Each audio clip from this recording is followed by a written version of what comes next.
Ya, sebagaimana pula di hari-hari tersebut pada tanggal 10 Dzulhijjah kita yang berada di tanah air ya disyariatkan untuk menyembelih hewan kurban.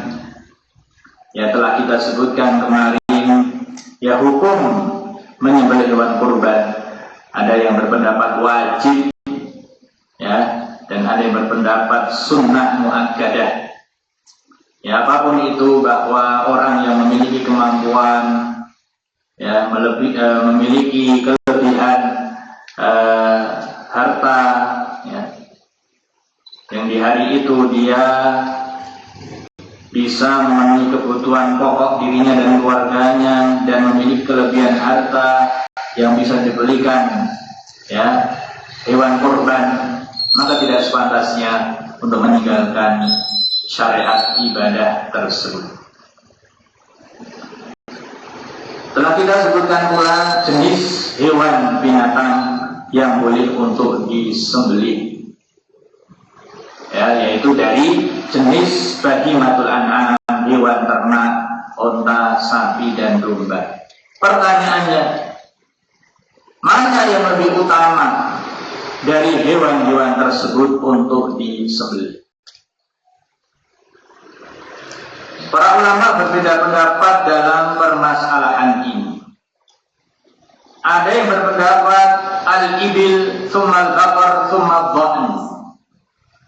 Yang paling afdal dari hewan-hewan kurban adalah al-ibil, ya, unta, tsumma al-baqar, kemudian sapi, tsumma ad-dha'n, kemudian kambing, domba, tsumma al-ma'iz, kemudian kambing kacang, tsumma subu'ul ba'ir, kemudian 1/7 unta ya, karena unta ya boleh berserikat padanya 7 orang.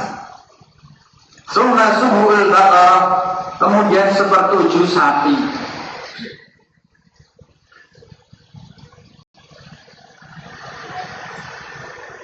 Pendapat yang kedua, wal afdal min kulli jinsin asmanuhu wa aktsaruhu lahma wa akmaluhu khilqatan wa ahsanuhu mandaran.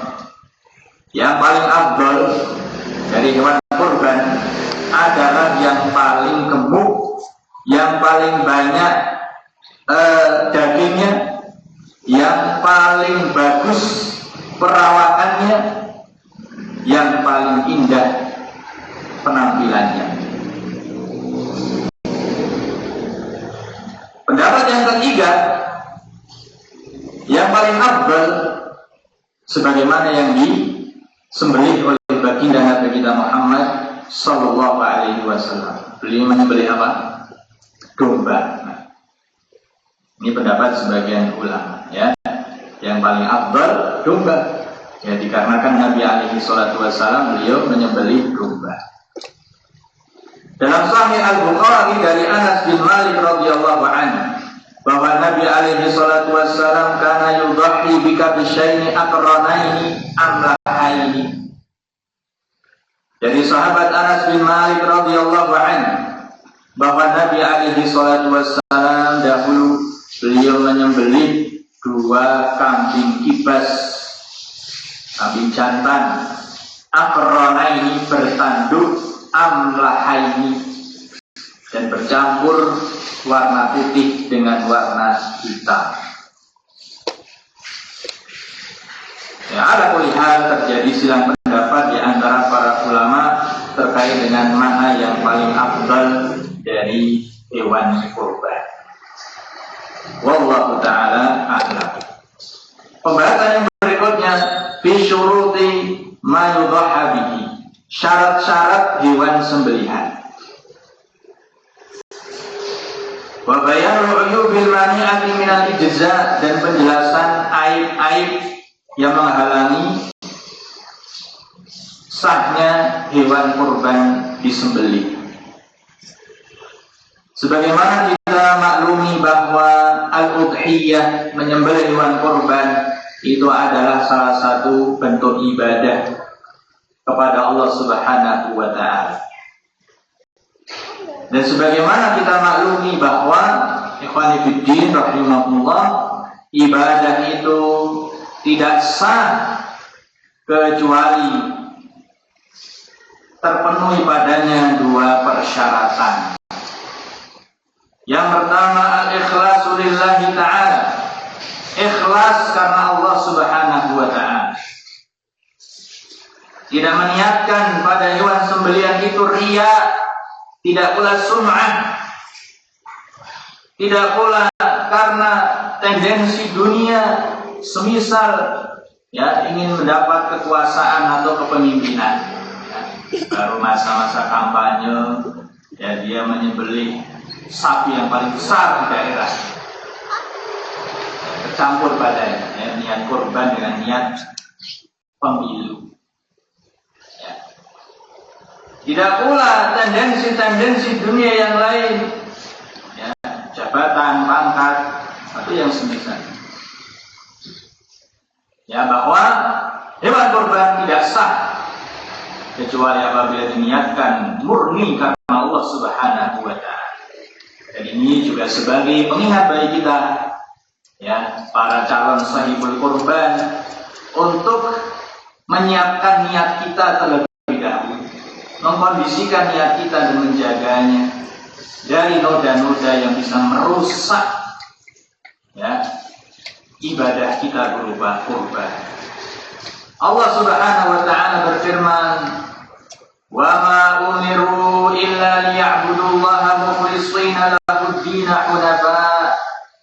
Tidaklah mereka diperintah kecuali supaya mereka beribadah kepada Allah dengan mengikhlaskan bagi Allah semua amalan.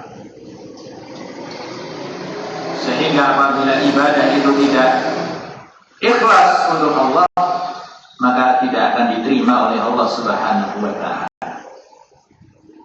Bahkan berkenaan dengan ibadah kurban secara khusus, ya Allah jelaskan dalam surat Al-Hajj ayat 37. Ya, Allah Ta'ala berfirman, la yanalallaha luhumuha wala dima'uha walakin yanaluhu taqwa minkum. Tidak akan sampai kepada Allah daging-dagingnya dan darah-darahnya, tetapi yang akan sampai kepada Allah itu adalah ketakwaan kalian. Ditafsirkan oleh para ulama, at-taqwa di sini adalah al-amalus shalih wa ta'ah wal ikhlas. Ya, amalan soleh, ketaatan dan keikhlasan. Ya, sehingga ini peringatan bagi mereka yang menyembelih hewan kurban karena ingin pamer, ya, karena tujuan riya, sum'ah. Ya. Di hari kurban justru sibuk selfie, potret sana potret sini, dan kemudian dipasang di status WA, ini ya hewan kurban saya besar. Na'udzubillah min dzalik. Ya, hendaknya kita menyiapkan baik dan menjaga niat-niat kita ya sebelum kita menyembelih hewan kurban. Ahibati fillah rahimani wa rahimakumullah. Waktu ada yang kembalinya kepada waktu penyembelihan. Ada pula yang kembali kepada adadil mudahhina biha, kembalinya kepada jumlah para penyembelih atau para serikat, ya, orang yang berserikat pada hewan kurban.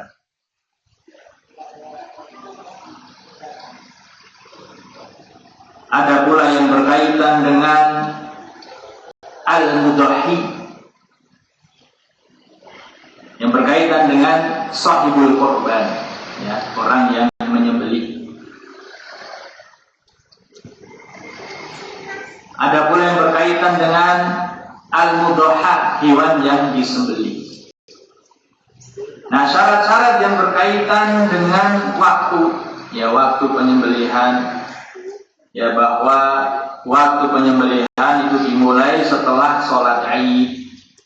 Sehingga kalau disembelih sebelum sholat, maka itu tidak sah, ya, dianggap sebagai daging biasa, bukan daging hewan kurban, dan sahibul kurbannya diwajibkan untuk mengganti hewan yang baru.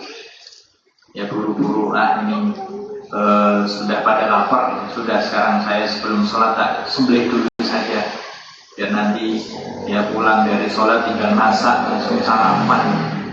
Ya, ketahuilah hewan sembelihannya tidak sah sebagai hewan kurban, dan sahibul kurban wajib yang mengganti dengan hewan yang baru.